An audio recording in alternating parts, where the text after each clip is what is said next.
அனைவருக்கும் வணக்கம். Question number 58. Choose the correct appreciative statement for the following imperative. So சிலபஸ்ல ரொம்ப தெளிவாக கொடுத்துருக்காங்க பாருங்க. இம்பேரட்டிவ்ஸ்லேருந்து நாங்கள் அப்ரிஷியேட்டிவ் ஸ்டேட்மெண்ட்டுக்கு கண்டிப்பாக கேட்போம் அப்படின்ட்டு. என்ன சிலபஸ்ல கொடுத்துருக்கானோ அதை அப்படியே என்ன செஞ்சுருக்கானுங்க, கேட்டிருக்கானுங்க. ஓகே, பாராட்ட வேண்டிய விஷயம்.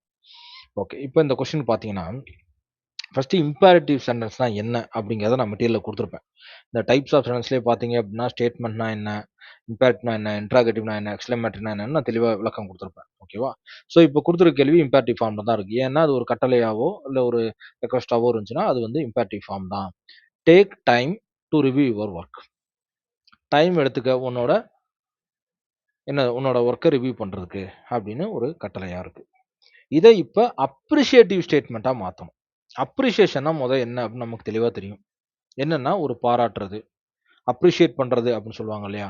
அவங்களுடைய எஃபோர்ட்டை ஹைலைட் பண்ணி காட்டுறது தான் தெளிவான அப்ரிஷியேட்டிவ்க்கு மீனிங். நான் பாராட்டுறது கூட கரெக்டாக இருக்காது. அப்ரிஷியேட்டிவ்னா என்னன்னா அவங்களோட வேலையை ஹைலைட் பண்ணி காட்டுறது. அந்த டைமாக இருக்கலாம், அவங்க எஃபோர்ட்டாக இருக்கலாம், எதையாவது ஒன்று வேல்யூ பண்ணி காட்டுறது. அதான் அதோட அப்ரிஷியேட்டிவ்ங்கிற ஸ்டேட்மெண்ட்டோட கரெக்டான ஆன்சர். ஏ ஆப்ஷன் பாருங்க. Reviewing your work is essential.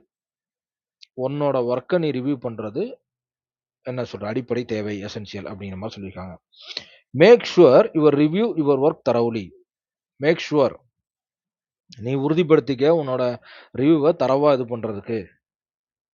ஓகேவா? It's important to review your work. உன்னோட ஒர்க்கை ரிவ்யூ பண்றது ரொம்ப இம்பார்ட்டன்ட். இந்த 4 ஸ்டேட்மெண்ட்ல எங்கேயாவது அப்ரிசியேஷன் இருக்கா? கிடையாது. I value the effort you put in to reviewing work.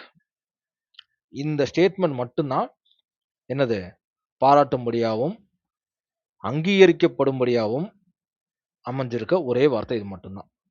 I value the effort you put in to reviewing your work. உன்னோட எஃபோர்ட் என்னங்கிறத எனக்கு தெரியும், வேல்யூ பண்ணுறேன். அதை என்ன செய்ய, உன்னோட ஒர்க்கில் ரிவ்யூ பண்ணுவ அப்படிங்கிறத ஸ்டேட்மெண்ட்டாக கொடுத்துருக்காங்க. புரிஞ்சா?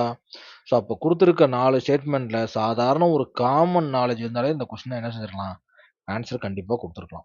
ஐ value the effort you put in to reviewing work. உன்னோட எஃபோர்ட் என்னன்னு எனக்கு தெரியும், அதை வந்து உன்னோட ஒர்க்கை ரிவ்யூ பண்ணுறதுக்கு செயல்படுத்து அப்படின்னு அர்த்தம். ஓகேங்களா? ஸோ இதுக்கும் என்னது சிலபஸ்குள்ள தான் வந்திருக்கு கேள்வி. ரொம்ப ஈஸியாக ஆன்சர் பண்ணியிருக்க முடியும். நான் கொடுத்த மெட்டீரியலில் படிச்சிருந்தா இம்பேரட்டிவ் என்ன, இன்ட்ராகேட்டிவ் என்ன அதெல்லாமே தெரிஞ்சிருக்கலாம். பட் இம்பேரட்டிவ் டு அப்ரிஷியேட்டிவ் அப்படிங்கிறது ரொம்ப சிம்பிள். அப்ரிஷியேஷன் வார்த்தைகளை பயன்படுத்தியிருந்தாலே போதும். ஓகேவா? அது தெளிவாக இதில் கொடுக்கப்பட்டிருக்கு. சரிங்களா? இதுவும் ஈஸியான கேள்வி தான். கண்டிப்பாக சிலபஸ்குள்ள தான் வந்திருக்கு. Thank you so much. தேங்க்யூ.